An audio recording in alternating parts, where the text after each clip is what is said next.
Maravilha. Bom, boa noite para quem não havia cumprimentado ainda.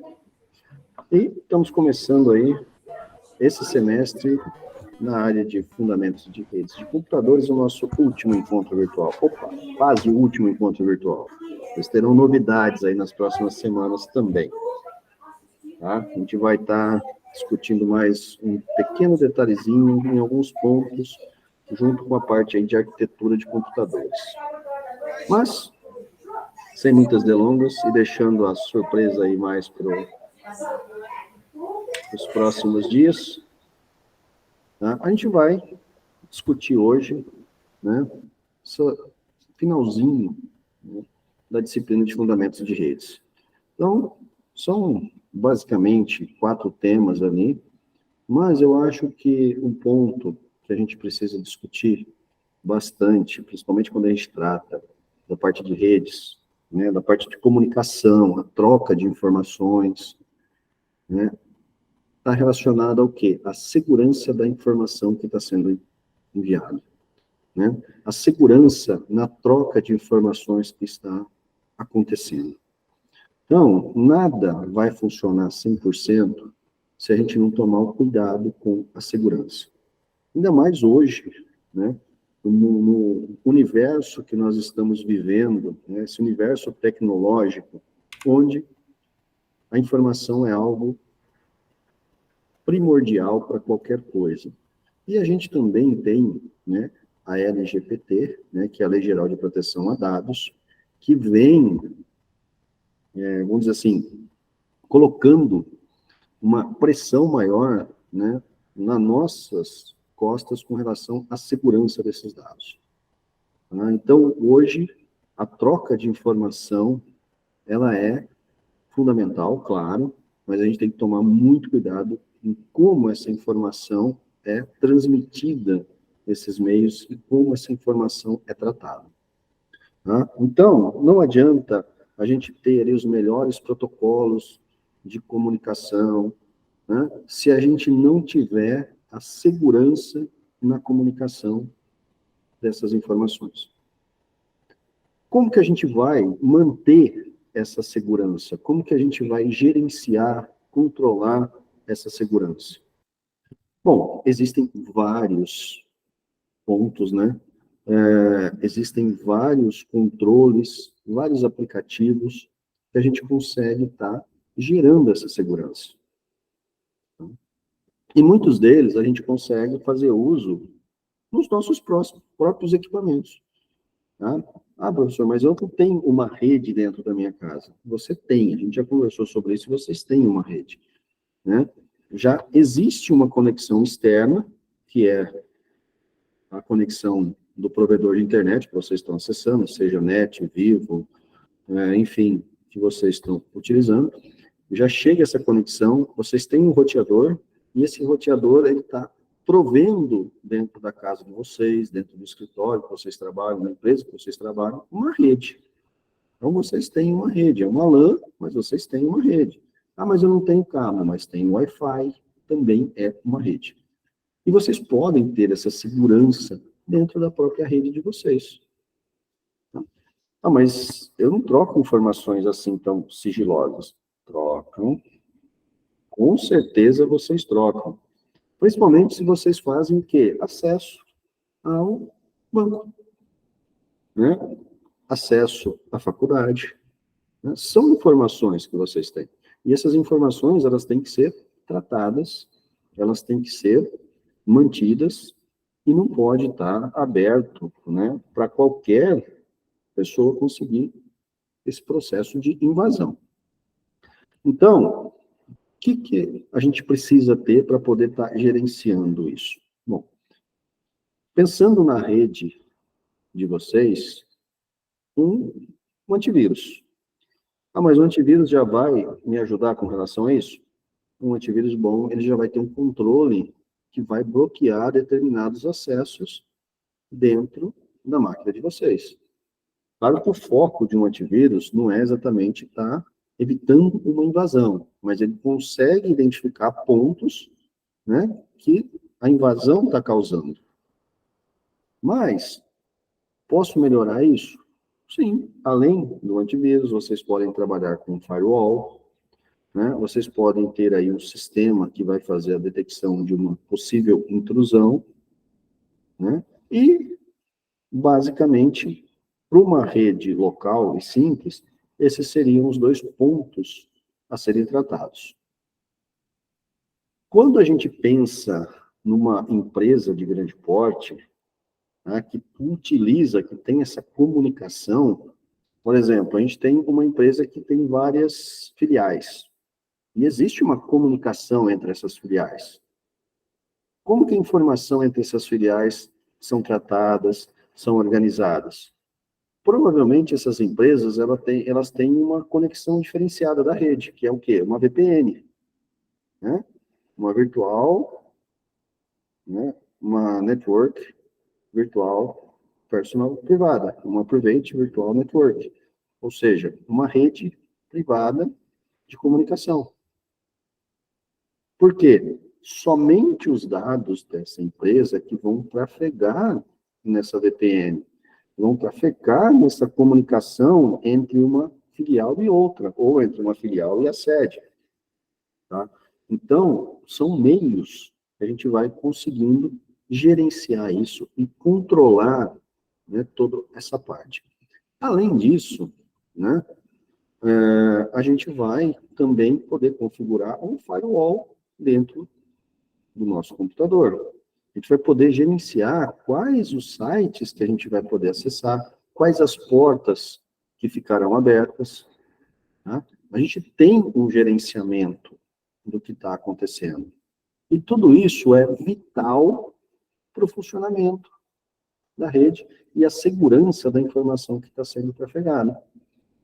Tá? Então, o firewall ele vai ser uma barreira, né, entre a rede externa, então vamos pensar assim, a internet, né, e a rede que vocês têm. Claro que para o firewall funcionar, você vai ter que ter o quê? Um servidor. E toda a comunicação que chegar dentro da organização, ela vai ter que passar por esse servidor. Então, esse servidor vai ter um filtro, né, que vai estar gerenciando, né, o que está chegando e, consequentemente, até o que está saindo. Então, o firewall ele não funciona somente numa via. Você pode configurar o firewall para não deixar informações saírem. Né? Vamos pegar aí, por exemplo, alguns pontos aí que a gente pode estar tratando. Não é notório que todo mundo ouviu falar aí já de alguns dados, né, de empresas que são vazados, né? O Sempro perdeu lá os CPFs, deixou vazar os CPFs lá dos brasileiros, tá? Como isso vazou? Pode ter sido alguém que foi lá e copiou, ou alguém que transmitiu esse CPF via rede, ou alguém invadiu a rede e copiou esse CPF. Né? Como foi feito, a gente não vai entrar no mérito. Mas teríamos como evitar isso? Sim, teríamos. Vamos descartar que alguém copiou. Alguém vazou e copiou via rede. Né? Vamos descartar pendrive, qualquer outro meio aí de cópia.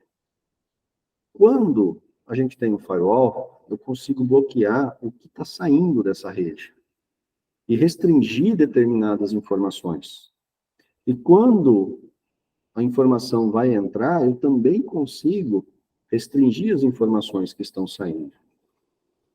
Ou melhor, que estão entrando na minha rede. Então, eu consigo estar filtrando o que cada usuário da minha rede está pesquisando. Então, existem várias formas, né, que a gente pode estar tratando isso.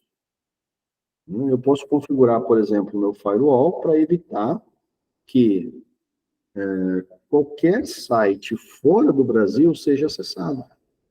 Então, eu estou limitando os acessos, né, de dentro da minha organização para a internet a sites .com.br ou .br. Mas e aí? E se eu tiver, por exemplo, um .edu.br? Bom, isso também vai estar bloqueado. Por quê? Porque ele não está entrando na regra que eu estou utilizando. né? Eu posso bloquear o firewall para para bloquear determinadas pesquisas online, pesquisas de determinadas palavras, né? Tem muitos casos aí que a gente configura o firewall bloqueando pesquisa no Google, né? Teve um caso até uma vez, né, que isso virou até um ponto de discussão, que existia um comércio, e o dono desse comércio, ele começou a notar que os funcionários, na maioria dos tempos, estavam pesquisando e vendo informações de sites adultos. O que ele fez? Não, eu quero bloquear tudo isso. Qualquer coisa que faça menção a sites adultos, a revistas, enfim. Eu quero ter esse gerenciamento e quero que seja bloqueado. Então, foi, por exemplo, criada uma lista de palavras que o pessoal não poderia usar. Qualquer palavra que estivesse nessa lista, nessa coleção, o firewall iria bloquear. Não ia deixar sair e, consequentemente, também não ia deixar entrar. E uma das palavras que o pessoal bloqueou foi a palavra sex. S-E-X. Só que, quando você bloqueia usando o firewall, configura o firewall para bloquear usando palavras, em qualquer palavra que tenha SEX na sequência, ele vai bloquear a pesquisa. Só que essa empresa era uma empresa que tinha o comércio de produtos de manufatura. Então, ela vendia parafusos, né, ferro, aço, chapas de metal, enfim. E quando o pessoal ia fazer a compra, eles estavam procurando, por exemplo, um parafuso sextavado, eles não conseguiam avançar. Por quê? Porque sextavado tinha o quê? SEX. Né? E ele não conseguia fazer essa busca. Então, todo aquele processo, né, de configuração do firewall caiu por terra. Porque foi um processo, uma configuração mal executada. Não considerou o domínio, né, que tinha a empresa. Então, a gente tem que tomar muito cuidado com isso. A gente consegue bloquear um firewall de várias formas. Tá? Mas, nós temos que estar gerenciando isso de uma forma clara, objetiva, né, para que a gente não venha a ter outros problemas, né, que vão estar acontecendo. Então, o firewall ela vai ser essa parede, né, que vai fazer o quê? Que vai bloquear que a gente tenha acesso. Um outro detalhe, quando a gente fala em segurança de rede, também está relacionado ao quê? As portas que o nosso sistema operacional tem. Então, nós temos várias portas de comunicação. Por exemplo, quando eu estou navegando pela internet, né, que nem quando vocês estão aqui no Meeting assistindo, a gente está onde? Está fazendo uma conexão usando um browser. A gente está usando um site, meet.google.com. Tá? É um site. Então, nós estamos usando nessa porta, a porta de comunicação que a gente está usando é a porta 8080, ou simplesmente 80. Tá? Então, essa porta ela tem que estar aberta? Tem. Por quê? Porque senão eu não consigo navegar, eu não consigo acessar qualquer outro site. Né? Aí, por exemplo, do FTP tem a porta 21, que é a porta que permite que a gente faça upload e download usando o protocolo FTP. Né? A porta do e-mail. Né? Muitas vezes a gente acessa uma configuração de e-mail, mas a gente nem sabe qual porta que está utilizando. Então, a gente vai estar utilizando a porta 856 ou 854, não me recordo agora. Mas é uma porta para fazer a comunicação via e-mail. Então, a gente tem aqui várias portas, né, que estão sendo abertas e disponíveis para que a gente possa fazer uma comunicação. Mas tem muitas portas que estão abertas, que permitem a conexão e a gente não está usando. Então, nós temos que ter esse gerenciamento, tá, para que a gente possa estar sabendo o que está acontecendo nessas portas. Por isso que o firewall ele vem para poder dar esse bloqueio. então ele vai fechar essas portas também. Quando a gente faz a configuração do firewall, muitos, né, profissionais que fazem isso, o que eles fazem? Eles bloqueiam tudo. E a partir daí, de acordo com a necessidade do cliente, eles vão abrindo as portas. E se o cliente pede uma porta específica, há uma certa restrição com relação, mas por que você quer usar essa porta? Tem um aplicativo, tem uma ferramenta que está utilizando essa porta ou não? Se não tiver, né, nada utilizando, essa porta vai continuar fechada. Por quê? É um limitador de uma possível invasão pela sua rede. Tá? Então, existem vários sistemas, tá, pessoal? Vários sistemas que a gente consegue fazer a invasão, que a gente consegue, através de aplicativos, invadir uma rede.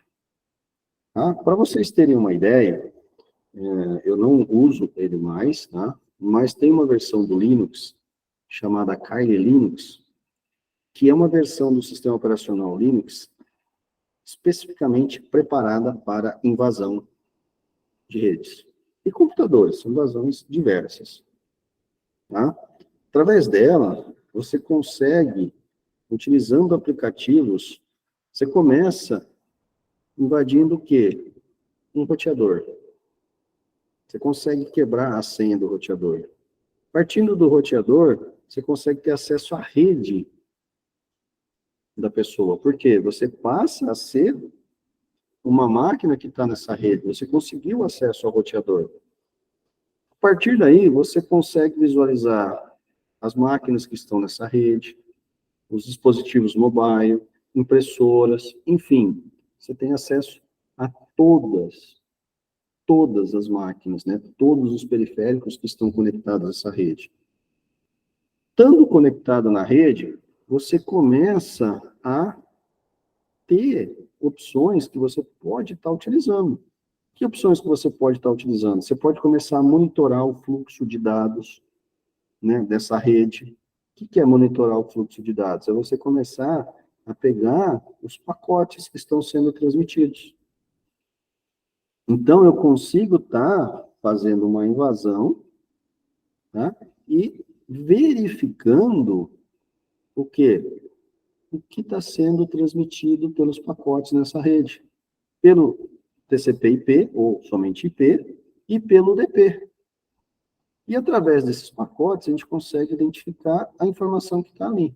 Se eu conseguir pegar um pacote, por exemplo, no momento que esse usuário está fazendo uma conexão com o banco, eu consigo pegar a conta dele, a senha, ou seja, todas as informações dessa comunicação. E, a partir daí, usar isso de uma forma ilícita. Tá? Dentro, obviamente, desses pacotes de comunicação. Se eu tenho um firewall, eu não vou conseguir fazer esse processo de invasão. Eu não vou conseguir estar gerenciando isso, porque o firewall não vai permitir que eu acesse a rede dele. Ele vai barrar esse meu acesso. Mas tem várias outras, né, opções que o usuário pode estar utilizando. Eu posso estar fazendo uma invasão onde eu vou estar fazendo uma sobrecarga no DNS, ou seja, na comunicação da rede. Isso dentro de uma empresa, eu vou derrubar, por exemplo, o servidor do firewall. Tá? Derrubando o servidor, ele vai reiniciar. Nesse processo de reiniciação, o firewall ele vai estar, provavelmente, ali, num determinado momento, sem aplicar toda a sua proteção, e eu consigo fazer invasão na rede, ou seja, eu consigo burlar o firewall que estava instalado ali. Então, tudo isso consegue ser evitado também quando a gente instala alguns aplicativos para poder estar verificando, né, e detectando qualquer intrusão que está acontecendo na nossa rede. Então, um sistema, por exemplo, que monitora isso é o IDS. Tá? Inclusive, se vocês olharem lá depois do material, vai ter uma descrição sobre o IDS. Como ele funciona, como ele faz, né, como que ele está identificando esses pacotes que estão chegando, se esses pacotes são reais ou não são. Então, ele vai monitorando isso. Vai chegar um ponto que ele vai pegar e falar assim, opa, isso daqui está errado, e vai começar a barrar esses pacotes. E muitas vezes ele consegue até derrubar o IP que está mandando isso. Tá? Então ele fica checando esses pacotes, tá? Ele vai estar escaneando esses dados, ele vai estar fazendo uma varredura, para saber se esses pacotes que estão chegando estão relacionados à comunicação que está sendo feita. Então, ele também vai estar gerenciando os pacotes que estão chegando. Tá? Ele vai estar, né, montando tudo isso. E, consequentemente, mantendo a segurança dos seus dados. Quando a gente pensa, né, e falando hoje, o que as instituições, principalmente as financeiras, elas estão fazendo para garantir essa segurança?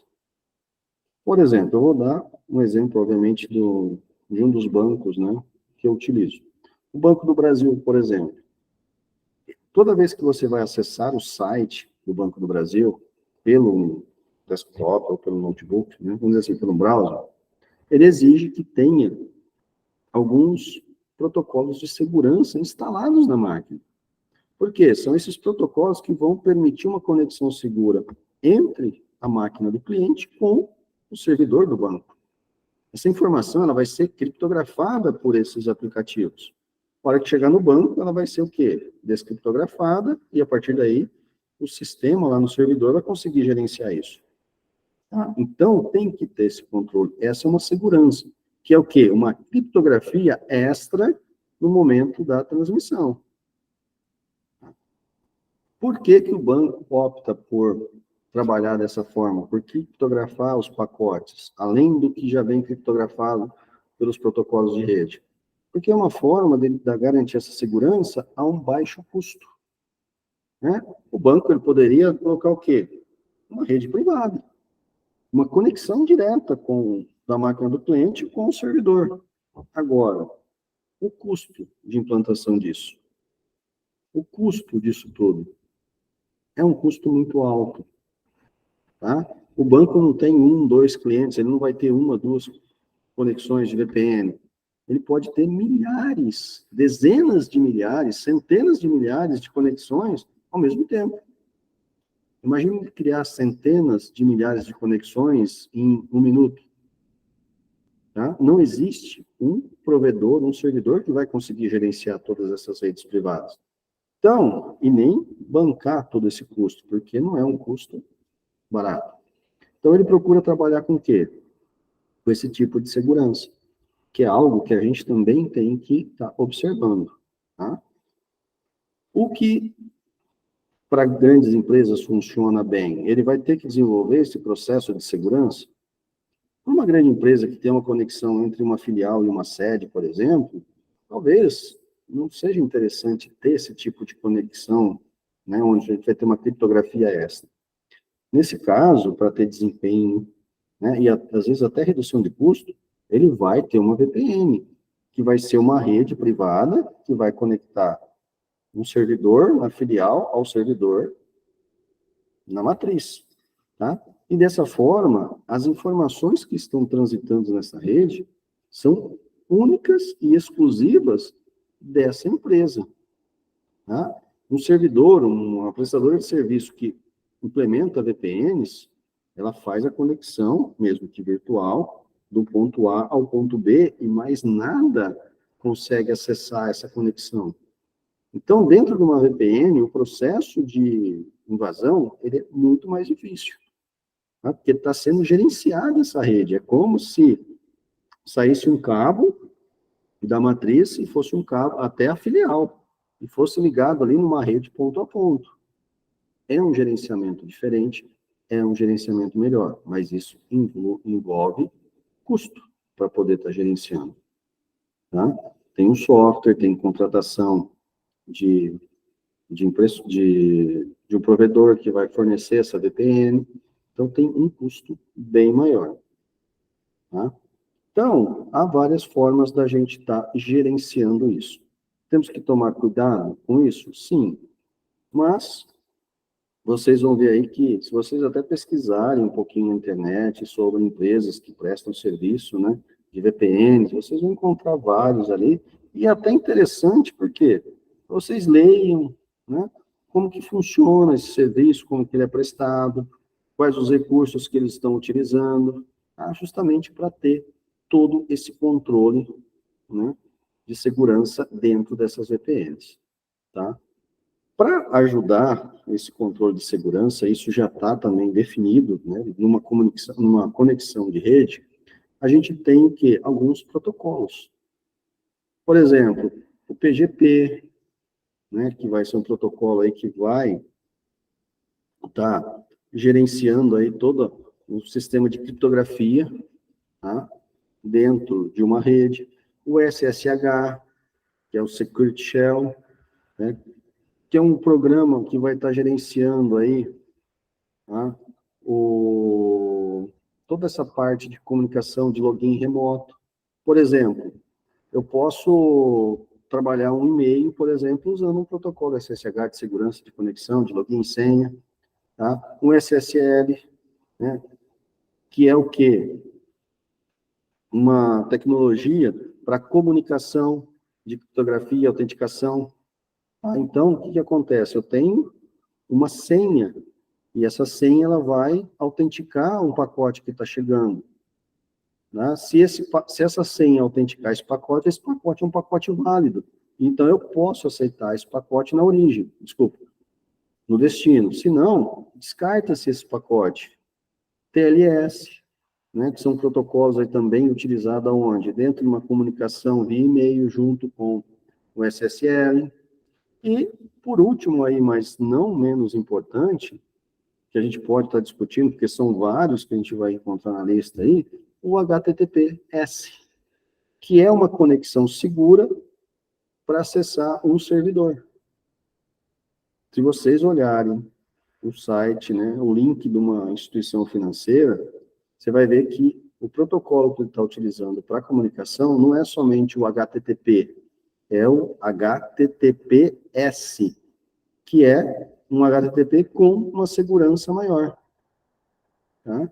Então, ele faz ali uma combinação, né, com o SSL ou com o TSL para garantir, né, a segurança da informação que está sendo entregue dentro da porta 80. Então, é uma segurança a mais nesse gerenciamento. Tá? Então, interessante demais essa parte de segurança.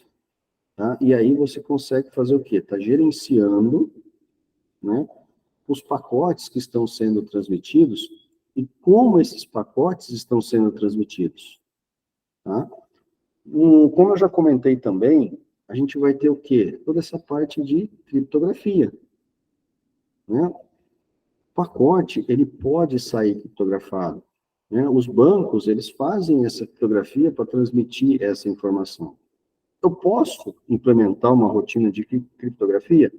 Claro que pode. Dependendo de como a gente vai tratar a informação, é fundamental que isso seja criptografado. Tá? Bancos de dados, né, SGBDs, que são sistemas gerenciadores de banco de dados, muitos deles já contam com o recurso de criptografia automática dos dados. Tá? Então, você, antes de enviar a informação para o banco, você pode já fazer a criptografia, ou então você passa a informação para o banco, né, para o SGBD, e fala assim, ó, esse registro aqui ele tem que ser criptografado. Você tem que estar gerenciando a criptografia desse banco. Né? Eu já usei muito essa parte de criptografia para senhas.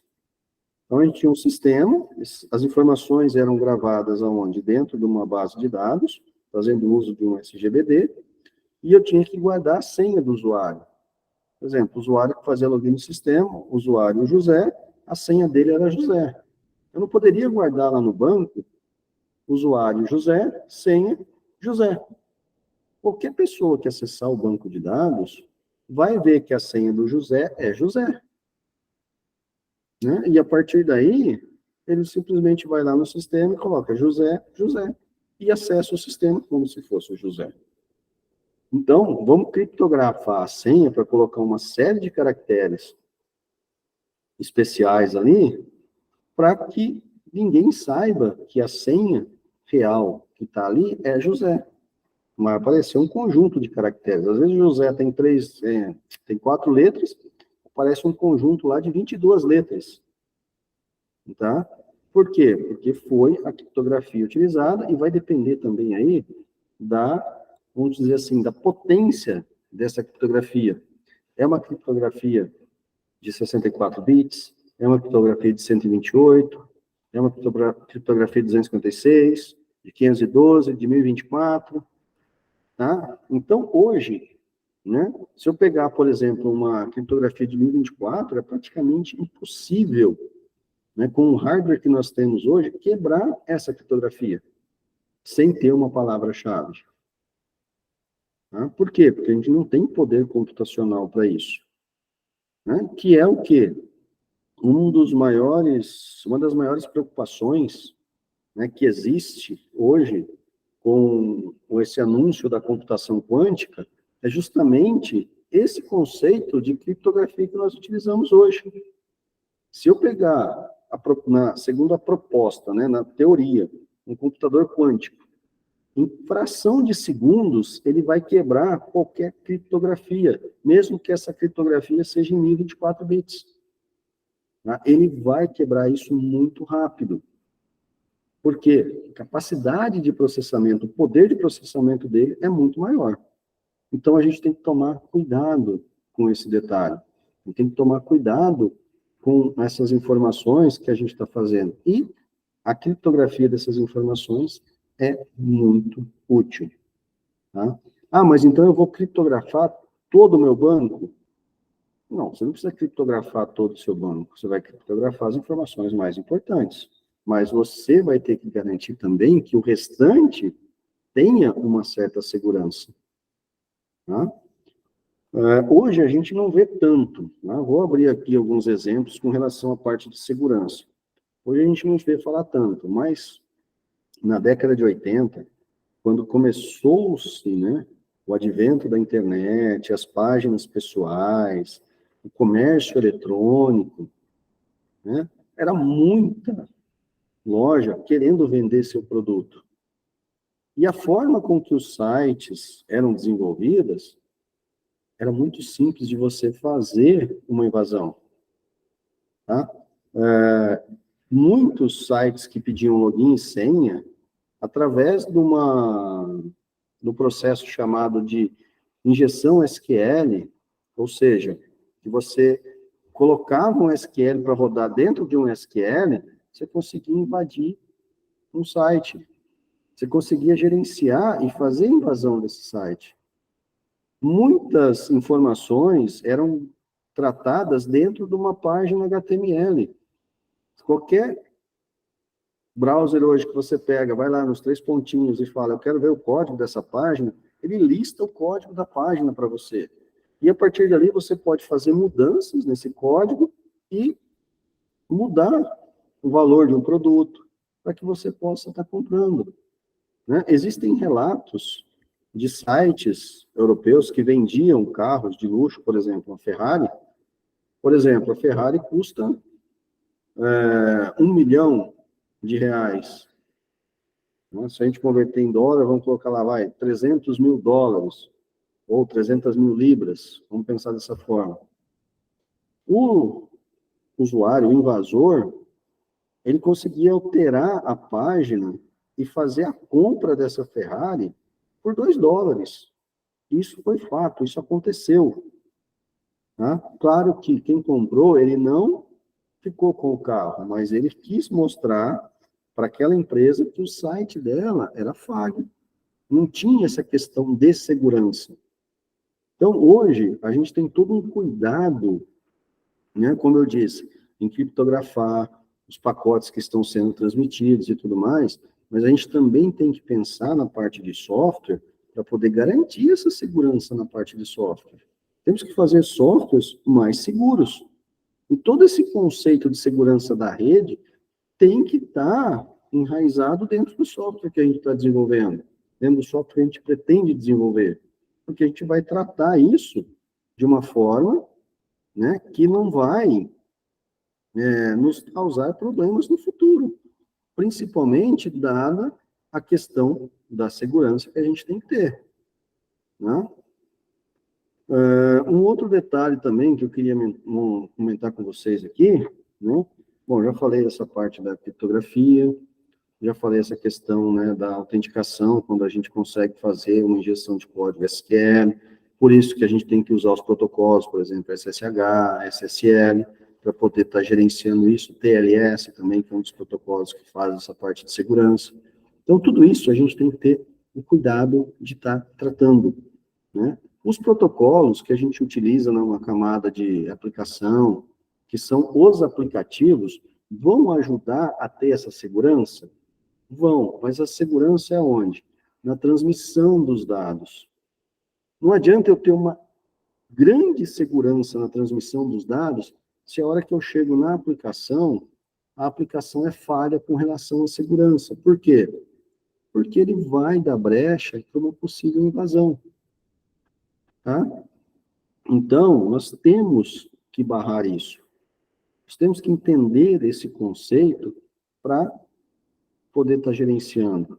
Temos que tomar cuidado com as portas que a gente deixa abertas dentro do nosso servidor, dentro da nossa máquina. Temos que tomar cuidado com os protocolos que a gente está utilizando. Se eu não estou utilizando um protocolo que utiliza uma determinada porta, eu não tenho por que deixar aquela porta aberta. Tá? Eu vou fechar aquela porta. É um conceito aí que a gente vai estar gerenciando e, consequentemente, restringindo esse tipo de acesso. Hoje, né, o nosso dispositivo mobile, todos vocês têm, com certeza, e vocês acessam a internet, porque muitos hoje podem estar até assistindo essa aula utilizando um dispositivo mobile, um celular, também tem que estar compreendendo, né, comportando com essa segurança. Temos que tomar muito cuidado. Existem várias formas de você gerar um processo de invasão sem que a pessoa saiba. Tá? Eu estava vendo alguns detalhes aqui, alguns dias atrás. Tem aplicativos hoje que você consegue pegar uma imagem, você joga essa imagem no aplicativo, ele transforma o código-fonte dessa imagem, que abre uma porta, a hora que você carregar essa imagem, por exemplo, no WhatsApp, ele abre uma porta no seu dispositivo mobile, que a princípio ele está falando o quê? Vai te dar a localização. Mas será que é só a localização que isso está trabalhando? E se está trazendo outros dados? Você começou a monitorar o que você está trocando de informações dentro do seu dispositivo. Tá? Temos muito, né, que tomar cuidado com relação a isso. Tá? Eu cheguei a testar isso? Não, não cheguei a testar. Se promete exatamente aquilo ali, mas tem muita informação falando sobre essa questão. Tá? Tem muito detalhe falando sobre isso. Existem várias formas, tá, de você estar tratando isso e estar liberando determinadas portas. É você estar propondo, né, uma invasão dentro dessa rede através de um software, de um sistema operacional. Isso vale para qualquer dispositivo, sendo ele desktop, né, um notebook, ou sendo um dispositivo móvel, um celular, um tablet, enfim, uma série de coisas. Né? Claro que, eu tenho uma geladeira aqui que está conectada à internet. Dificilmente alguém vai querer invadir a sua geladeira. Né? Não vai se transformar. Mas já é uma brecha para você estar tentando, né, fornecer alguns dados. Né? Dependendo do que você trata de informação nessa geladeira, ela vai fornecer alguns dados para essa pessoa. E a partir daí, você vai ter um problema com relação a isso. Né? Então, cuidado. E vamos pensar muito no que a gente faz e como a gente está gerenciando essa rede. Né? Um outro detalhe.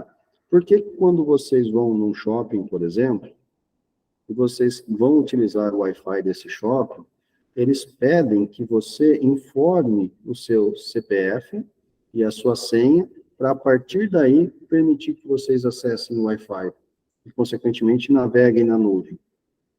é uma forma deles garantirem a segurança do que está sendo, né, transportado dentro da rede deles. Por quê? Você pode acessar qualquer site, ele vai deixar isso tudo aberto. Você vai ter um acesso total. Só que você pode fazer uma coisa lícita ou partir para algo ilícito dentro do shopping. E, mais tarde, caso venha uma investigação, ele vai ter documentado tudo que você navegou naquele momento, né? Ah, esse é um outro ponto, tá, pessoal? Hoje, eles guardam o quê? Informações básicas. O IP, ele pega um IP que você está usando, pega seu endereço MAC e pega, por exemplo, o site que você navegou. Dependendo de como esse site estiver estruturado, ele pode passar no link dele determinadas informações. Tá? E essas informações pode ser um código, pode ser uma senha, vai depender muito de como tudo isso está sendo transportado, né? Por isso que entra mais aí essa questão de segurança. Como que os pacotes estão sendo transportados? Como que as informações desse pacote estão sendo tratadas? Qual a segurança que está utilizando? Será que a rede desse shopping ela tem uma segurança? Ou qualquer um pode estar invadindo essa rede e a partir daí pegar o que os clientes estão usando para navegar? Né? Estão usando, acessando uma conta bancária, acessando algum detalhe disso. Né? Felizmente, né, a gente tem que duvidar desse ponto e a gente tem que tomar cuidado com relação a isso. Tá? Não dá para a gente simplesmente confiar em tudo. Tá? Então, confie desconfiando. Por exemplo, eu dificilmente acesso um Wi-Fi de uma loja, um Wi-Fi de um shopping. Tá? A não ser que eu precise, mas mesmo assim eu vou tomar cuidado com o que eu vou fazer. Em hipótese alguma, num Wi-Fi de um shopping, por exemplo, eu vou acessar a minha conta bancária. Vou usar o quê? Meu 4G para isso. Ah, vou navegar porque preciso ver lá as notícias. É uma coisa. Não está transitando nenhuma informação pessoal. São informações genéricas que todo mundo está utilizando.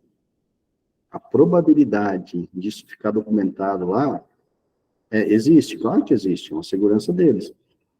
Mas alguém usar isso para fazer alguma coisa é simplesmente um site de notícia. Eu vou ter esse gerenciamento aí e vou ficar tranquilo com relação a isso, né? Mas temos que ter todo esse cuidado, pessoal. A gente não pode descartar toda essa parte de cuidado dentro de uma rede. E é claro, se a gente for desenvolver um sistema que vai ter essa comunicação de rede, né, saber os protocolos que a gente pode estar utilizando, as portas que a gente está utilizando e a segurança que a gente pode colocar para poder estar gerenciando isso. Né? Dei um exemplo claro aqui para vocês, né? O HTTPS. Vou procurar um servidor para hospedar meu site que permita uma conexão HTTPS. Por quê? Porque é uma segurança a mais dentro do HTTP. Tá? Eu estou usando o quê? Uma conexão SSL, estou usando o protocolo SSL, que vai me dar uma segurança, né, na transferência desses dados. Estou usando um TLS, que vai me dar uma segurança na transferência desses dados, somado à segurança que já está embutida dentro do HTTP. Tá? Então, tudo isso é fundamental, é ideal para que a gente possa ter uma garantia. Né? Então, quando você vai colocar um site, procure um HTTPS, um servidor que permita esse protocolo HTTP Security. Por quê? Você vai ter uma garantia maior já de segurança nessa comunicação. Prepare o teu site para essa segurança, com criptografias, tá? Com gerenciamento de quem está usando, com controle, né, onde você não vai passar, né, transmitir dados de uma forma não criptografada, até mesmo dentro do seu próprio site. Tá? A gente tem que gerenciar isso. Tá? A gente tem que gerenciar muito isso. Né? Deixa eu ver o que mais eu gostaria de comentar com vocês sobre isso. Né? E a segurança, obviamente, vai ter todo esse controle, né, de percas de pacotes também, dentro do TCP, IP, né? Dentro do DP a gente não gerencia isso, então ele vai caminhar aí de todas as formas, né? Bom, pessoal, basicamente, né, o que eu queria estar instruindo vocês aí com relação a essa parte, principalmente, como eu disse, na parte de segurança de rede, era mais essa conceitualização, né, do que vocês já estão lendo ali, do que vocês já estão estudando com relação a isso, tá? Fiz aí um resumo, né, do que vocês vão ver aí nessas últimas 4 semanas que está tratando aí. Então, tomar esse cuidado no momento de desenvolver ou de utilizar uma ferramenta online, procurar saber quais os protocolos de segurança de transmissão que ela está utilizando. Quando vocês forem desenvolver, procurar implementar esses protocolos de segurança, né? Gerenciar todas essas portas, né, que estão abertas ou fechadas, como que vocês estão tratando isso, tá? Porque é muito fácil você trabalhar com uma invasão. Tá? O mínimo de conhecimento que você tiver e curiosidade, você vai conseguir invadir uma rede. Tá?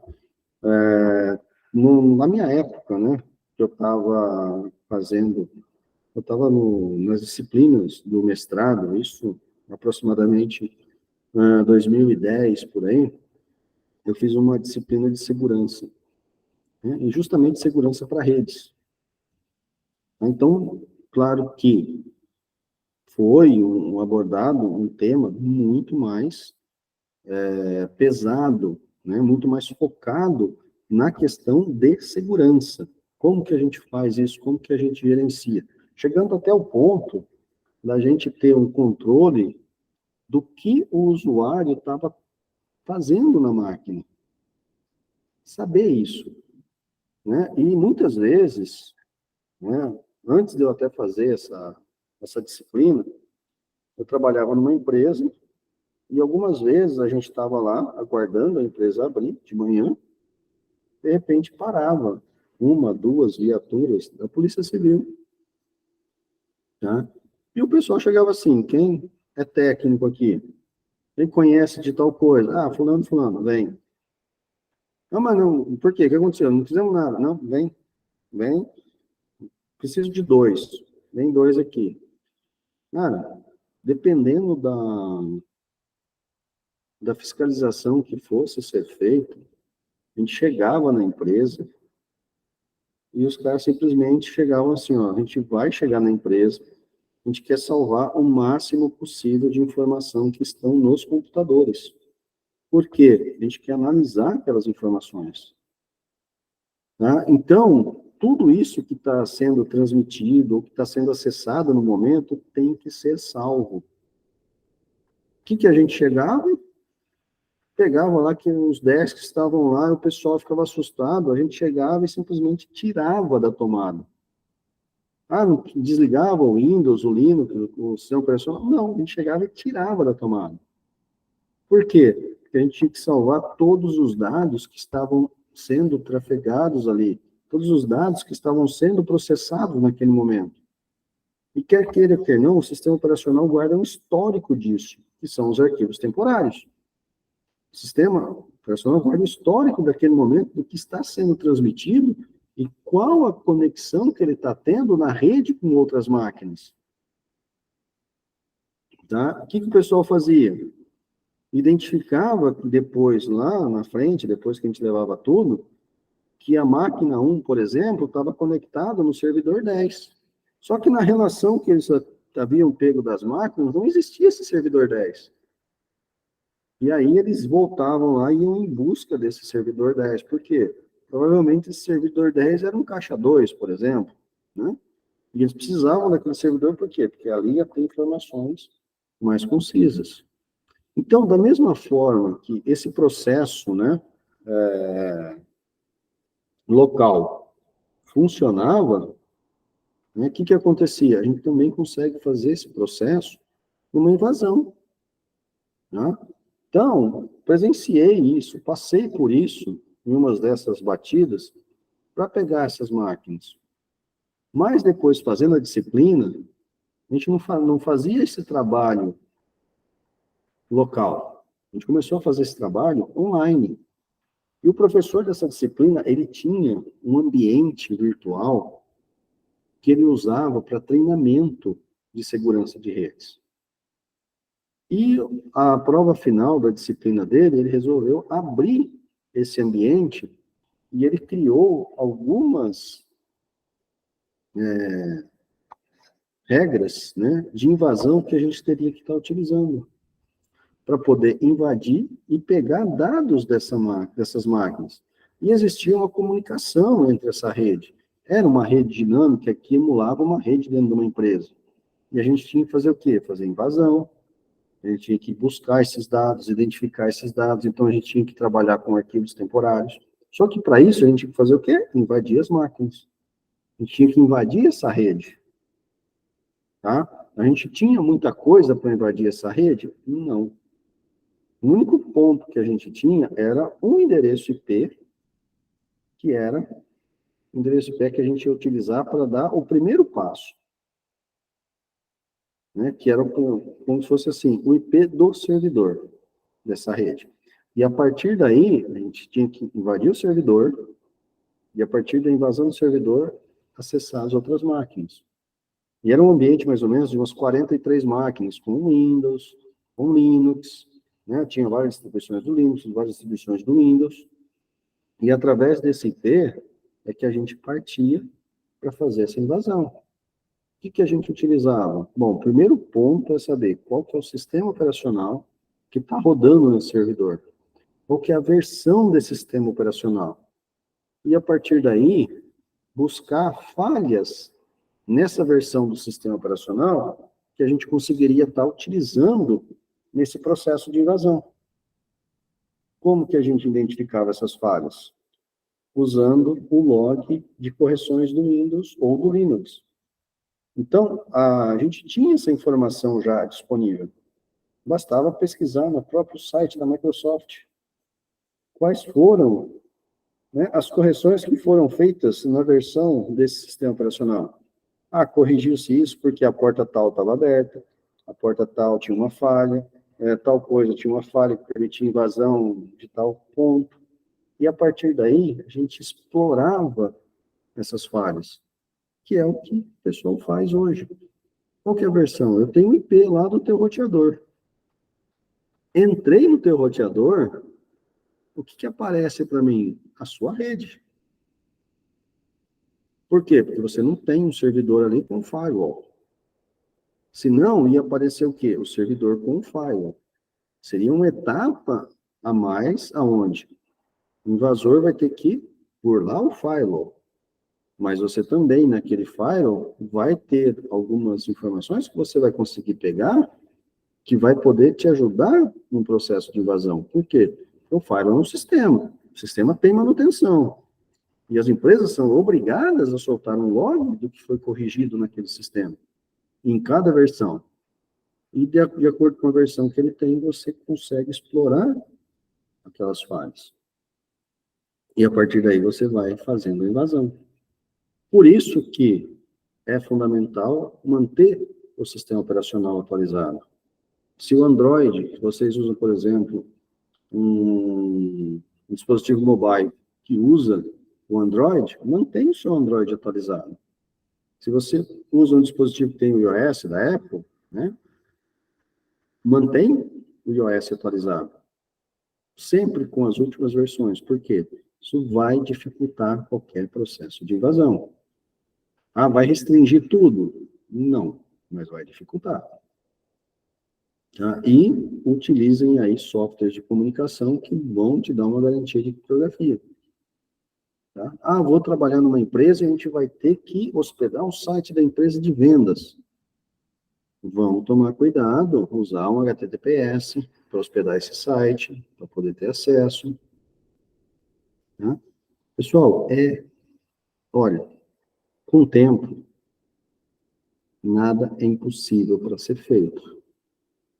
Tá? Já brinquei muito com isso.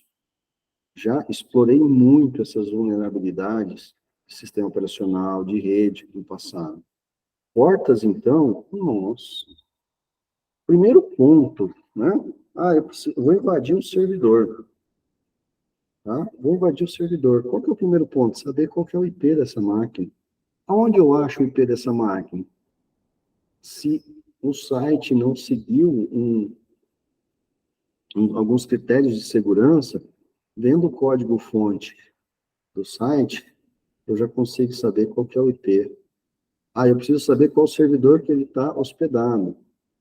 Tem comandos da própria rede, onde eu coloco o link e ele retorna qual que é o IP daquele servidor que ele está hospedado.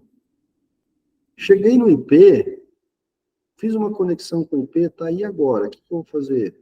Vou tentar, por aquele IP, usar alguns pacotes para descobrir mais detalhes sobre aquele servidor.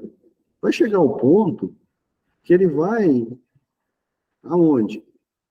Pedir um login e uma senha. Beleza, como é que eu vou descobrir esse login e senha? Esse login e senha é do banco de dados, é do próprio servidor? Como é que eu estou tratando isso? E a partir daí a gente vai explorando, né, as vulnerabilidades e N recursos que a gente tem à disposição para isso. Tá? Claro que tudo isso é possível de ser bloqueado? Usando a tecnologia certa. Tá? Estudando essa questão, principalmente na parte de segurança. Né? Gerenciando isso. Né? Tem várias formas a gente está mudando isso. Né? Por exemplo, eu já cheguei a presenciar invasão que o pessoal invadiu, vou invadir o site do cliente.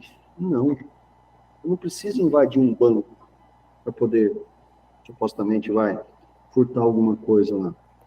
Eu já vi casos que o hacker invadiu o servidor DNS e ele mudava o DNS do site do banco para um DNS do site dele.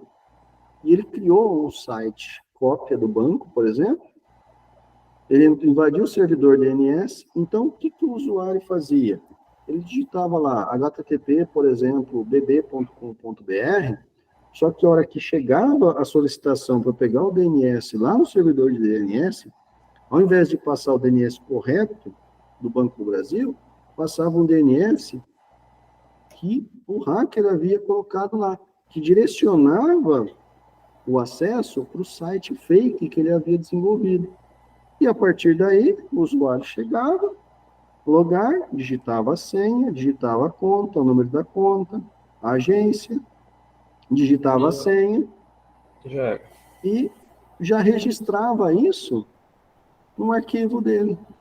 Beleza, ele dava lá a senha inválida e acabou. O cara já digitou a senha, você já digitou a senha para acessar seus dados.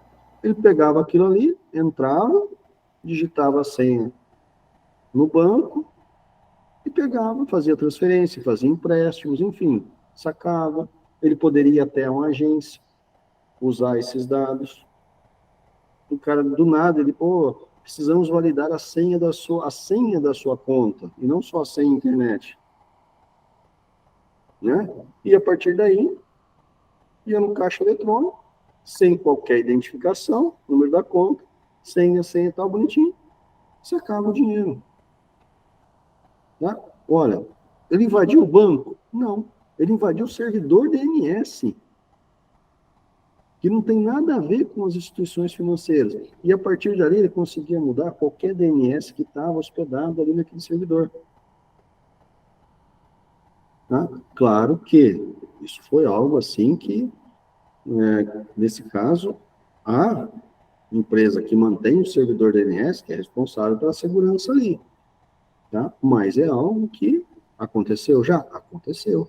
Por que que hoje, quando você entra e faz o seu primeiro acesso, né, num dispositivo, numa conta bancária, numa instituição bancária, ele pede para você cadastrar o dispositivo? Por quê? Porque ele só vai permitir que esse dispositivo acesse a sua conta, ou o seu dispositivo mobile acesse a sua conta, para você não conseguir acessar isso de outro dispositivo. Uma forma de garantir mais segurança para isso. Resolve 100%? Não, não resolve.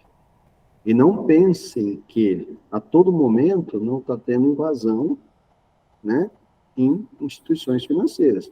Isso acontece a todo dia, a todo momento. Os bancos é que não divulgam isso. Por quê? Porque ele não quer perder cliente. Se ele começar a divulgar que está invadindo, que está invadindo, que está invadindo, que está invadindo, o pessoal vai começar ou transferir para outro banco, ou vai parar de usar o banco para guardar o dinheiro. E ele começa, obviamente, a ter prejuízo. Então, para ele, é mais fácil investir em segurança e arcar com possíveis percas, né, devido a essa falta de segurança, entre aspas, eu vou dizer assim, porque tem muita segurança, tá, do que divulgar todas as invasões que estão tendo. Tá? Isso é constante, constante. Para vocês terem ideia, outra instituição que que eu trabalho, né, que eu ministro aulas lá, o que acontece? O pessoal colocou um vírus no computador da biblioteca que permitia que uma outra máquina tinha um acesso direto a esse computador da biblioteca. E através do computador da biblioteca, ele estava tentando o quê? Quebrar a senha de acesso à rede. O vírus foi trazido para a máquina. Pode ser trazido pela internet, um arquivo que baixou, né, alguma coisa que veio infectada ali com o vírus, que a hora que a pessoa abriu naquela máquina, ele executou o vírus ficou alojado, e a partir daí abriu essa comunicação de um ponto A com ele. E a partir daí esse ponto A mandava determinados comandos que tentava quebrar toda a criptografia da rede.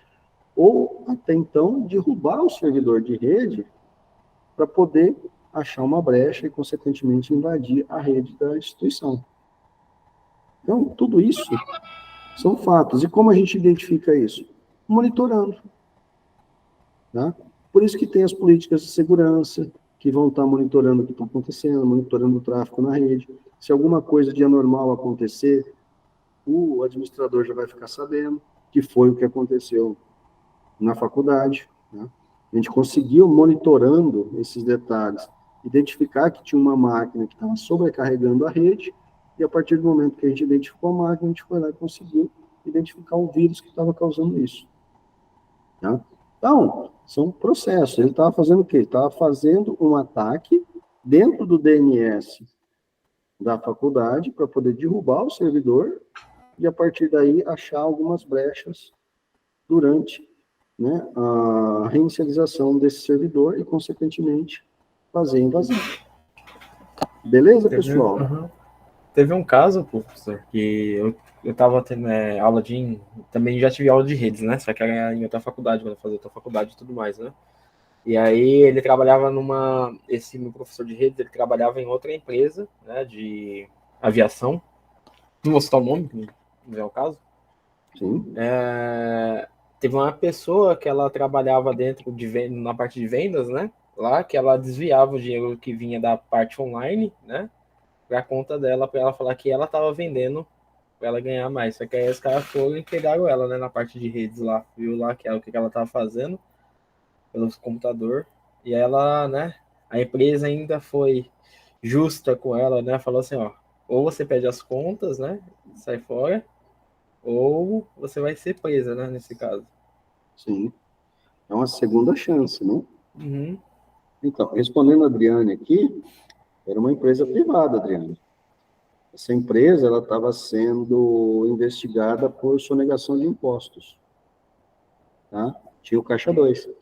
E o Ah, Caixa 2 estava dentro de um dos servidores. mas aí qualquer empresa, se você ver aí, o que mais vai ter é a empresa. O rombo era grande, tá? Para vocês terem ideia, teve uma outra empresa também que estava com essa questão de Caixa 2 e tudo mais. E essa não foi nem a Polícia Civil, foi o... Ai, caramba, a Secretaria da Fazenda. Não. Foi a Secretaria da Fazenda que abriu um processo de investigação nessa empresa e os fiscais da Secretaria da Fazenda foram lá.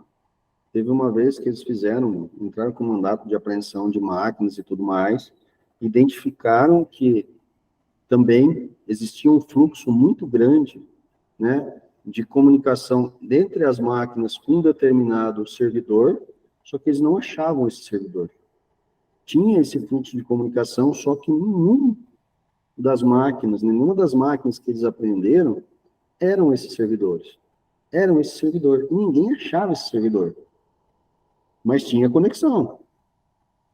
A conexão estava lá. Existia essa comunicação. Era uma comunicação, na época, via Wi-Fi, não era uma comunicação cabeada, porque senão você segue o cabo e acha o servidor. E ninguém achava esse servidor. Ninguém achava. Teve uma vez que eles chegaram a fazer a apreensão de todas as máquinas durante uma semana para validar qual que era a máquina que estava tendo comunicação. E em nenhum momento eles conseguiam identificar isso. Tá? Era o desfalque nas contas públicas, da sonegação dessa empresa era muito grande. Então, valia, né, todo esse esforço. E eles começaram a monitorar externamente, né, ou seja, começaram a fazer campana, né, na frente da empresa para saber o que estava acontecendo, aonde esse servidor estava. E depois de alguns dias ali observando a rotina e tudo mais, existia no estacionamento dessa empresa um carro antigo, e esse carro ficava parado. Ninguém mexia com esse carro. Era como se fosse um carro de colecionador do dono da empresa que estava ali.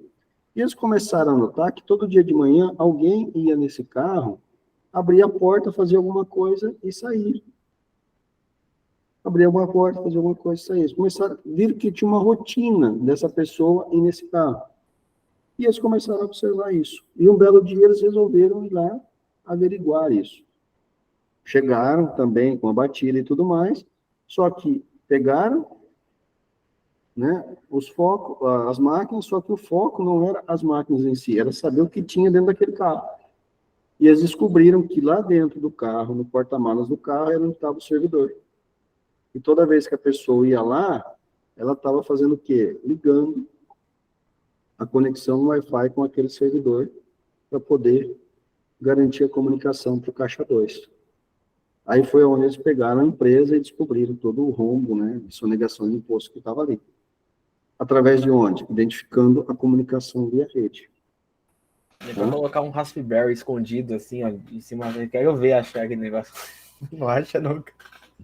Então, hoje nós temos mais tecnologia, pessoal. Eu estou contando fatos para vocês de 10, 15 anos para trás. Tá? Hoje a gente tem muito mais tecnologia. Hoje a gente consegue, obviamente, maquiar muito mais se a gente quiser, né, disfarçar isso. Mas mesmo assim, mesmo com toda a tecnologia para poder maquiar tudo isso, a gente consegue ainda estar seguindo os passos da informação dentro de uma rede e identificar os pacotes de onde que eles vão e de onde que eles vêm. Tá? Mas tudo isso é o quê? É monitorando a rede. E se a gente consegue fazer isso, uma pessoa que invadiu a rede também vai conseguir fazer esse monitoramento. Por isso, a questão primordial, que é o quê? A segurança dentro desse ambiente de rede. Tá? O uso dos protocolos corretos para a gente fazer a transmissão. Ainda mais quando a gente pensar no quê?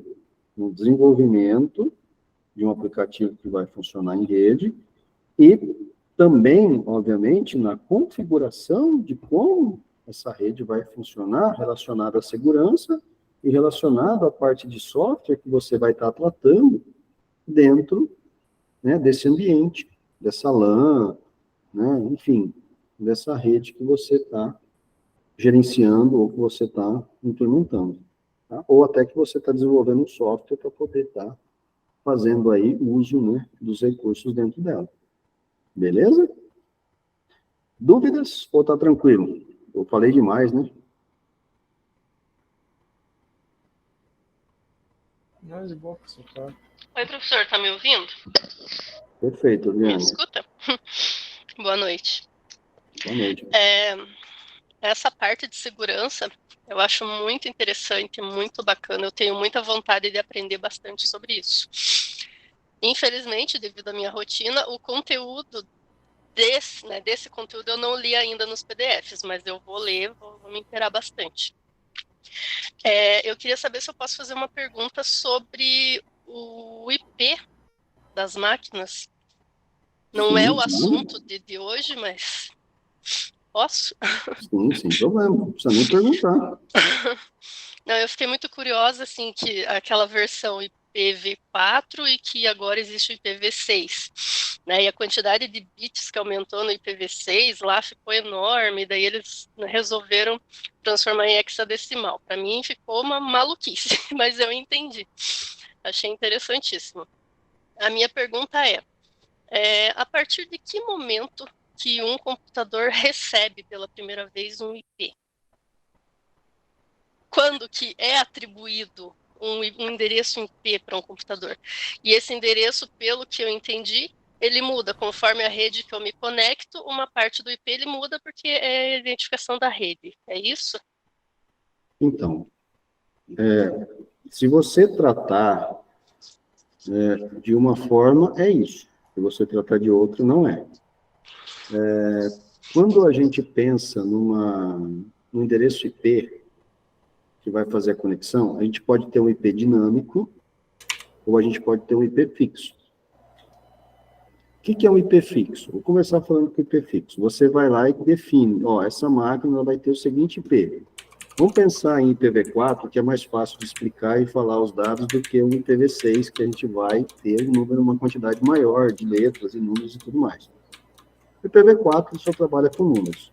Então, quando você define um IP fixo para a máquina, ele vai ser 192, por exemplo, 168.0.20. Esse IP, na rede, sempre vai ser dessa máquina. Se você tiver 10 máquinas, cada máquina vai ter um IP, e esse IP não vai mudar. Quando a gente define que a gente vai trabalhar com um IP dinâmico, a cada momento que você faz quando você liga a máquina, se essa máquina está conectada a um cabo de rede ou está com a rede Wi-Fi ligada, o que ela vai fazer? Ela vai pegar um IP que está disponível nessa rede. Então, quando que a máquina vai receber o seu primeiro IP? A partir do momento que você fizer a primeira conexão com a rede. O que acontece? Eu dei o exemplo aqui que vocês vão estar lá no shopping, né? E vão usar a rede do shopping.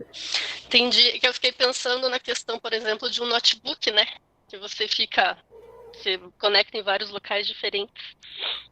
Então, é justamente isso que eu ia falar agora. Você vai lá no shopping. Ou você vai com o seu notebook, ou você vai com o seu dispositivo mobile, com o seu celular. Você vai conectar a rede Wi-Fi do shopping. O que ele vai te fazer?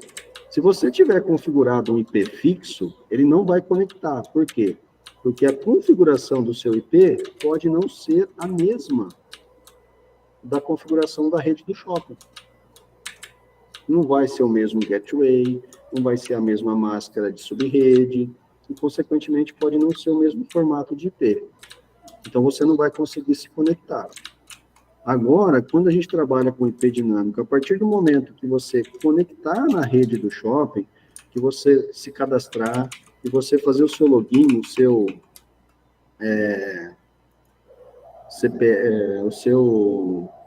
CPF, por exemplo, sua senha, ele vai atribuir e vai registrar o quê? O seu IP para a máquina. Ele vai atribuir para a sua máquina um IP. E a partir daí, ele vai estar utilizando o quê? Esse IP até o momento que você desligar ela, dentro daquela rede, tá? Entendi. Era o que eu estava imaginando mesmo. Sim. E esse IPv6, ele já existe algum equipamento? Porque eu nunca vi, eu estava olhando aqui em casa, é tudo IPv4. Todos têm IPv6. Todos são. Quer ver? Como eu vejo no meu. Vou compartilhar a tela aqui e vou mostrar para vocês. Quero deixar até aqui aberto para adiantar aqui, enquanto eu vou compartilhando aqui. Vou parar nessa parte aqui para mostrar para vocês. Show. compartilhar aqui, para que vocês possam estar vendo esse detalhe. Bom, compartilhar uma janela aqui.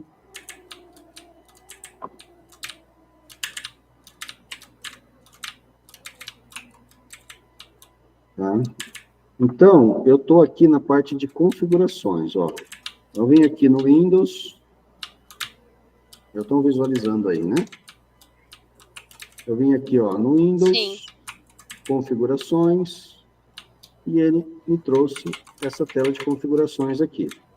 Aí eu vou aqui na parte de redes e internet, ele está trazendo aqui o status, eu estou conectado na rede aqui da Faculdade Metropolitana, né?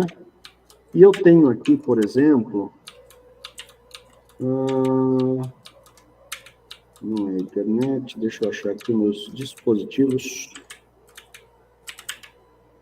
Eu vou pegar aqui, eu vou aqui, por exemplo, em Wi-Fi ou em internet, e eu vou aqui em alterar opções do adaptador. O que ele vai fazer? Ele vai abrir todas as conexões que eu tenho aqui. Mas por que ele não está mostrando aí para vocês? Deixa eu mudar o compartilhamento aqui. Ele não está pegando a tela inteira.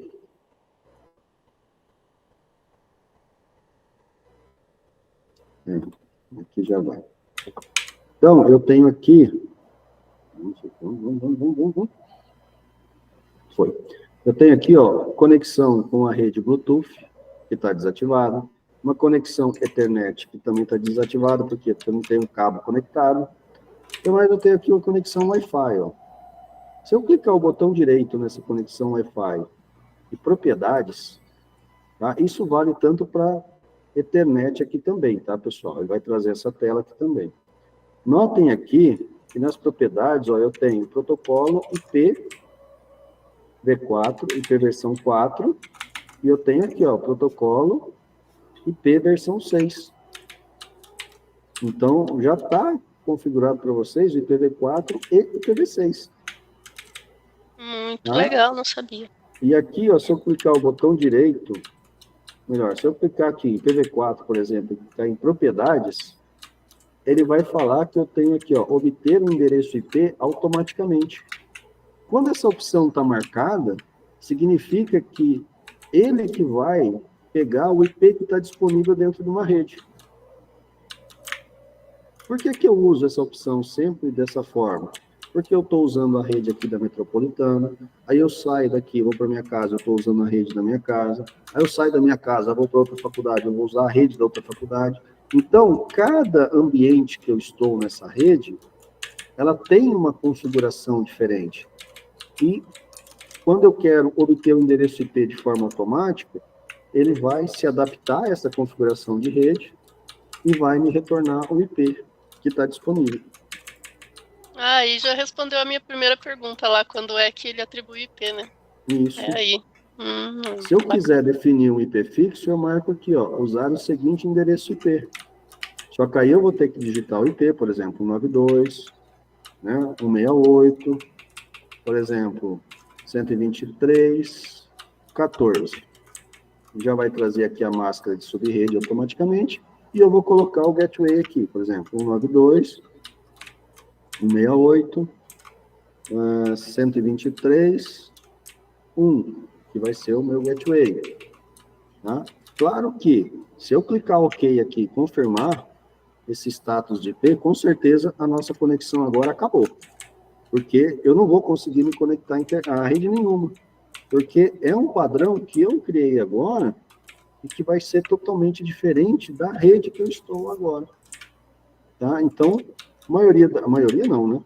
Quando a gente viaja muito, o nosso celular, o nosso computador, que a gente vai estar acessando várias redes, a gente procura deixar isso como IP definido automaticamente. Conectei a rede, ele já vai retornar para mim o endereço IP compatível com a rede que eu estou. E a partir daí, tudo que eu acessar vai ser esse endereço IP que eu vou estar usando. Eu ainda posso pegar, quer ver, e fazer aqui? Quer ver? Eu vou mostrar qual que é o IP que eu estou aqui na minha rede. Né? Deixa eu só abrir aqui o campo de comando. Né? Então, está aqui. Ó, se eu digitar ipconfig, ele vai retornar a minha configuração de IP. Ó, adaptador Ethernet. Lembra que eu falei que eu não estava conectado via cabo na internet? Então, ele vai retornar o quê? Nenhum. Está desconectado. Aqui, sufixo do DNS, tá? Não vou usar. Adaptador de rede sem fio, Wi-Fi. Ó, eu tô com DNS local. O meu endereço IPv6 definido aqui, FE80, 62B, 3112, e assim sucessivamente. Nessa rede aqui, o meu endereço IPv4 é 192.168.1.49. Esse foi o endereço IP que foi atribuído para o meu notebook. Hoje, na hora que eu cheguei aqui na faculdade, liguei ele. E ó a máscara de rede, ó, 192.168.1.49. Eu tinha digitado lá 192.168.123. Então, não é compatível. Se eu clicasse OK naquele endereço IP, eu ia ser desconectado da rede. Porque eu não ia conseguir conectar com aquele endereço IP fixo que eu havia definido. Entendi. Acessei aqui e achei o meu também. Maravilha. Nossa, eu fiz curso de DOS logo que começou a internet. E nossa, eu não lembrava desse ipconfig. Quanto eu mexi nesse negócio. Não lembrava disso. Meu Deus, eu fiz curso de DOS. cd. Clear. Não. Nossa, eu já comecei embolado. Comando do Windows. CLS, professor. CLS. No Windows é CLS. Nossa. Já vai. Pra vocês verem o tempo que eu não mexo com isso daqui, hein? Nossa senhora.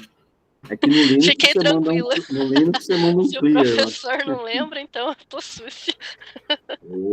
Quer ver? O meu último contato com o DOS. É que aí vai contar a minha idade, né? Mas foi em 97 por aí. 1997, foi no século passado. Foi por aí que eu fiz o curso. Foi no século passado. Obrigada, professor. Esclareceu bastante.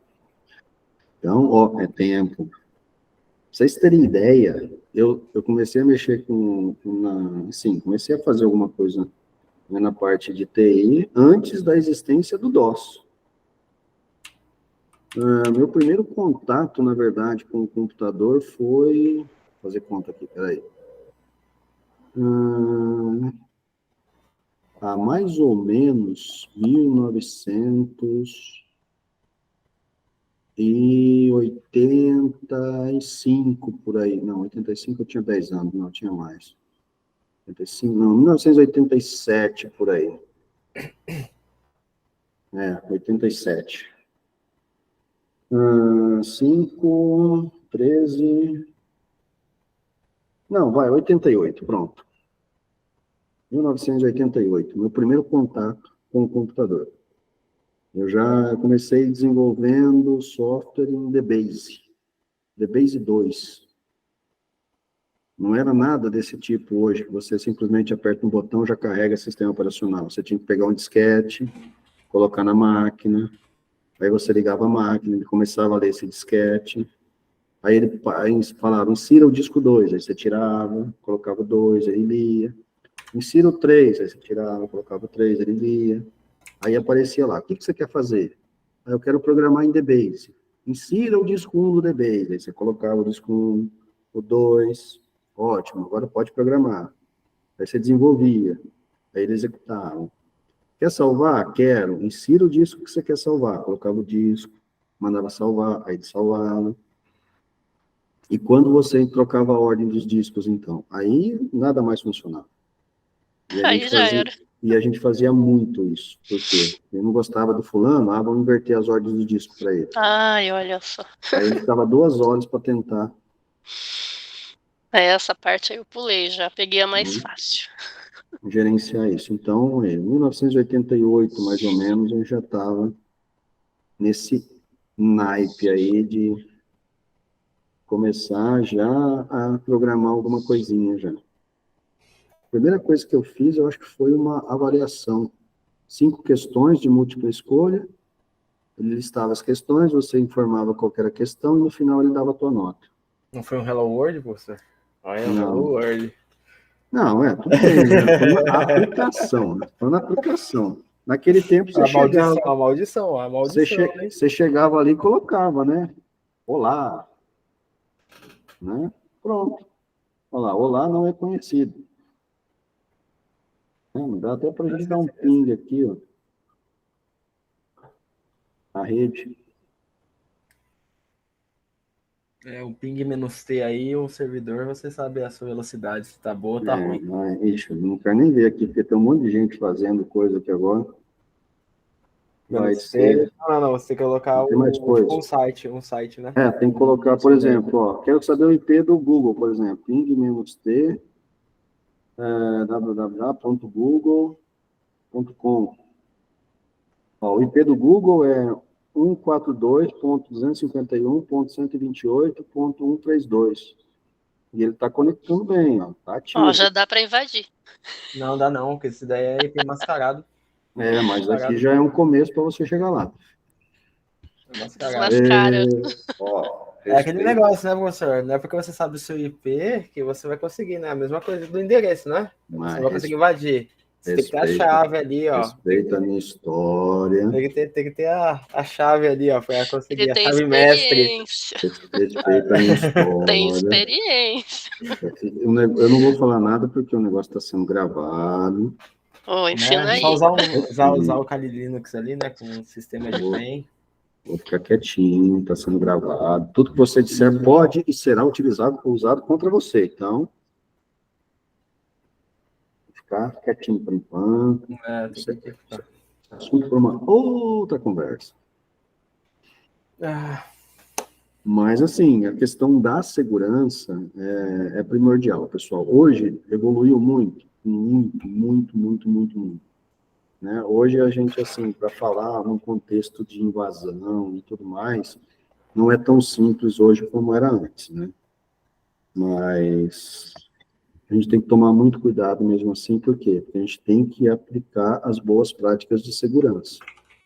Então, esses protocolos, procurem deles com carinho, né? Ver como é que eles funcionam, vai ter ali uma descrição deles. Claro que eu fiz aqui um apanhado geral para mostrar para vocês mais ou menos onde cada um se encaixa, né, o que vocês podem estar utilizando. Mas, claro que no momento de desenvolver um sistema, a gente vai estar usando as melhores práticas, né, no momento de estar configurando um firewall, a gente vai estar utilizando as melhores práticas e tudo mais, para poder fazer isso.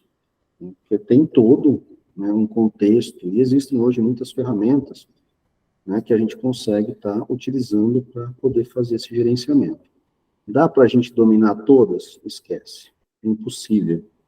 Por quê? Porque muitas dessas ferramentas, de acordo com a versão, ela vai também atualizando de acordo com o hardware, né, que ela vai ser utilizada. Então, às vezes, muda muito de uma versão para outra, para a gente poder estar gerenciando e estar identificando aí, né, falando assim, ó, claramente é assim que vai funcionar. Mais uma das coisas que vocês podem fazer na casa de vocês aí, por exemplo, configurar que só vão acessar a rede de vocês quem tiver um endereço MAC. Então, vocês podem pegar aqui, ó, por exemplo, eu tenho aqui Wi-Fi, vou abrir aqui de novo em propriedades, a gente falou muito do endereço MAC. Então, eu tenho aqui, ó, a minha placa de rede Wi-Fi. Se eu parar o mouse em cima dela aqui, ele está dando aqui, ó, o endereço MAC, 4C, 34, 88, 38, 42, 8F. Esse é o endereço MAC na minha placa Wi-Fi. Então, eu posso ir lá no roteador de internet, configurar ele para somente esse endereço MAC acessar a internet. Então, essa questão de vizinho começar a roubar a internet, passa a senha, passa a senha. Não, não tem senha, está aberto. Mas se não tiver um endereço MAC configurado lá no roteador, não acessa. E dá para pôr mais de um endereço MAC? Dá para pôr mais de um, vai depender da configuração do roteador. O último que eu vi, eu conseguia colocar 25 endereços MAC no Interessante. roteador. Tá? Tanto que em casa, eu não tinha senha do Wi-Fi. Eu cadastrava o endereço MAC de todos os dispositivos que poderiam acessar a internet. O problema é quando chegava um cidadão lá que resolvia querer usar o Wi-Fi. Eu preciso pegar no meu celular aqui. Aí eu tinha que pegar o celular dele, pegar o endereço MAC, ir lá no meu roteador e configurar aquele endereço MAC para ele poder acessar. Caso contrário, não acessava. Tinha senha? Não tinha senha, mas se não tem a configuração do endereço MAC, ninguém acessa. Roteador barra o acesso à rede. Então, isso também é uma questão de segurança aí também para vocês estarem colocando aí na casa de vocês. Não vai ser qualquer endereço MAC que vai conseguir acessar a internet. Tá? E, consequentemente, não só a internet, tá? A rede que vocês têm aí. Então, isso ajuda muito, com certeza. Ajuda muito, muito, muito mesmo.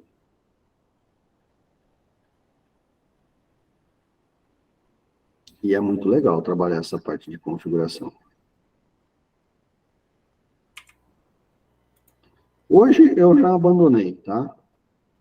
Onde eu moro, lá na minha casa, é só a senha mesmo.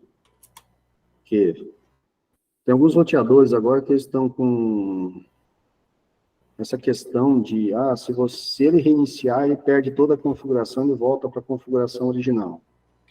Então, você faz todo um trabalho de configuração, detalhado, bonitinho.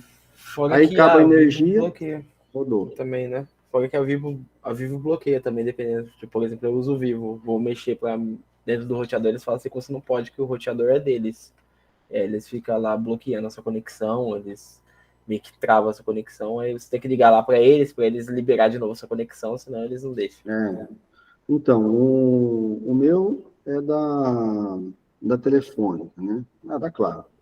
Uhum. Mas ele permite que você faça isso. Mas agora, com esses aplicativos que você faz tudo online, então também, dependendo do que você fizer, o aplicativo já não reconhece, aí buga tudo, aí você tem que reiniciar de novo. Então, o certo tá chegando no roteador? Tá. Você vai lá e corta a conexão Wi-Fi do roteador da prestadora de serviço, né, da operadora. E coloca o teu roteador a partir daí e configura o seu roteador para ser um roteador de internet, sem usar o do próprio modem. Aí você consegue gerenciar tudo, né? Mas é aquele detalhe, muitos, acabou a energia, voltou, ele libera tudo. Aí é complicado, né? Uhum. Porque até a configuração para o teu roteador, se você fez algo especial, você vai ter que fazer de novo, né? Então, isso ficou muito, assim, chato, de estar fazendo, né? Dá mais trabalho, né? Porque você vai ter que estar fazendo N vezes aquilo ali, né? Uhum.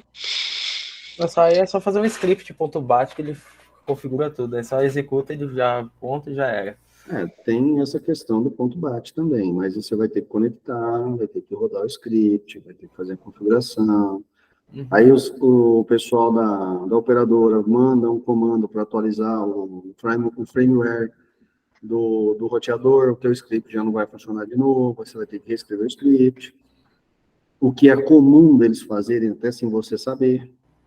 Uhum. Né? Tem uns que não fazem, tem uns que fazem demais.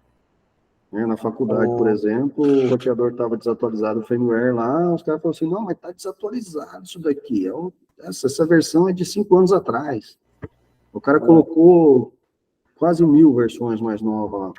Lá na escola que eu trabalho, né, a gente estava com tudo IP automático, né? Aí estava começando a dar problema, encher o saco lá na época que a gente fez. Foi e fez um ponto BAT para ficar mudando o nome das máquinas e colocar um IP lá, tá? Para rodar, né? Fixo para cada máquina.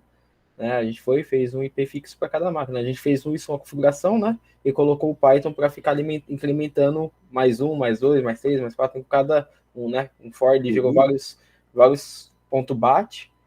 E aí cada máquina a gente jogava lá na app data, né?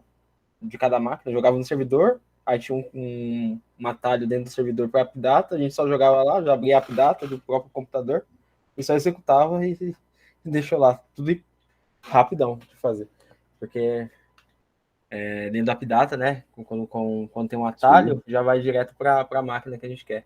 Então, é basicamente desse jeito aí. Já é um detalhe, né, que a gente vai fazendo as configurações aí. Uhum. Mas dependendo da atualização que acontece, você tem que reescrever ali o script e tudo mais. Sim, sim. Não, mas é só para deixar fixo, né, o IP, então a gente não é negócio para deixar tão complexo, né? Mas já foi um trabalho, né, de fazer isso aí, porque, né, tinha que fazer o Python, fazer o arquivo .bat, e ele tinha que ficar, né, começar de um certo IP, ele tinha que fazer de novo, tá? Fazer toda a atualização, tá? Uhum. É sempre... Olha, tem coisas que às vezes eu até falo assim, poxa, tem coisas que são catastróficas para você fazer, né? Aí tem muita gente que fala assim, você vai fazer uma vez só. Mas não é nem sempre uma vez só. Né? Durante um tempo vai ser uma vez só, mas atualizou, dependendo da atualização que veio, não vai funcionar. Sim. Eu criei um aplicativo e ele depende da versão do navegador. A hora que você mais precisa do negócio para funcionar, o navegador vai lá e está atualizado. Aí você tem que baixar 2, 3 pacotes para colocar. Aí ele vai funcionar. Aí saiu nova versão do navegador, ele para de funcionar de novo. Aí você tem que baixar mais 2, 3 pacotes e vai. Atualizar a tem hora biblioteca. Tem hora que, olha, eu já pensei, falei, não, vou mudar isso. Vou ver um outro recurso que não fique preso à versão do navegador para poder facilitar a vida. Porque são coisas. Isso acontece muito em bot, né? Quando você quer fazer tipo, um scrap de recurso de bot no Python, você vai estar limpando lá e já não está funcionando mais, porque atualizou o navegador, você tem que mudar de novo a versão, fazer a atualização do pacote, etc. Depois vai de novo. Aí depois de um mês, para de funcionar de novo. Não funcionou. E aí, o que você vai fazer? Você vai lá ver o erro, atualizou a versão do navegador. Então, vai lá, vamos atualizar a versão dos componentes agora. Aí você faz download daqui, faz download de lá, copia para a pasta, copia para outra, descompacta. Funcionou, beleza, então tá ok. Agora vamos, aí funciona. Mais uma semana, não é problema. Isso sem contar que a hora que ele não consegue ler a versão do navegador, eu não sei, dá uns pipocos muito doido, que como é um componente de terceiro, você acaba não conseguindo gerenciar, ele simplesmente pega o retorno dele, sim, e o retorno vem que dá um erro. O navegador está desatualizado. Aí você vai no navegador, está atualizado. Melhor, está a mesma versão. Aí você manda executar de novo, funciona. Daí a pouco ele para de funcionar. O famoso Stack Overflow. Aí, lembrando dos meus clientes, deu erro aqui no negócio, aqui, ó.